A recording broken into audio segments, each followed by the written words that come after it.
So, today we're going to talk about exponents and radicals.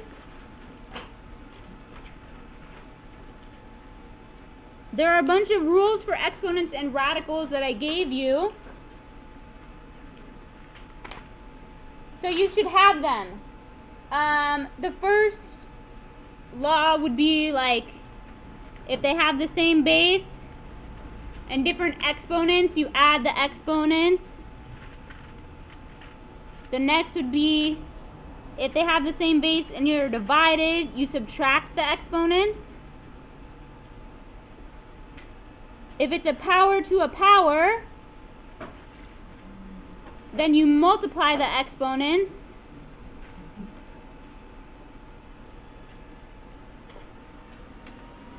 If two things go to the same exponent, you distribute the exponent to both.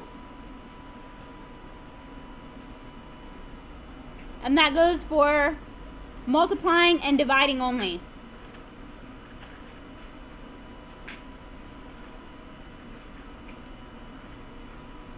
So an example of the first one would be like if you had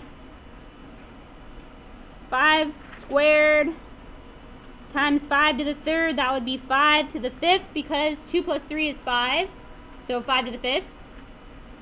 If you had 5 to the third divided by 5 squared, that would be 5 to the first, because 3 minus 2 is 1, so it would just be 5.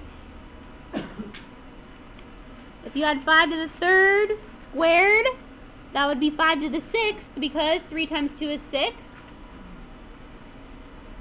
And I'll do one example for both of these because it's the same idea. If you had 2a to the third power, that would be 2 to the third, and a to the third, and 2 to the third is 8, so it would be 8a to the third. So you distribute the powers. Same thing for dividing. Now, the one other thing is negative exponents. People get confused with negative exponents.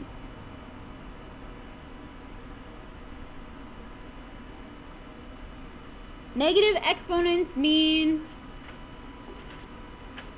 it either goes from the bottom to the top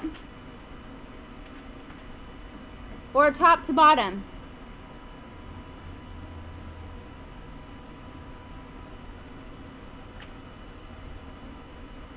What I mean is, if I have a to the negative 3, instead of making the a negative, what it does is it pushes the a to the bottom. So that's the same as 1 over a cubed.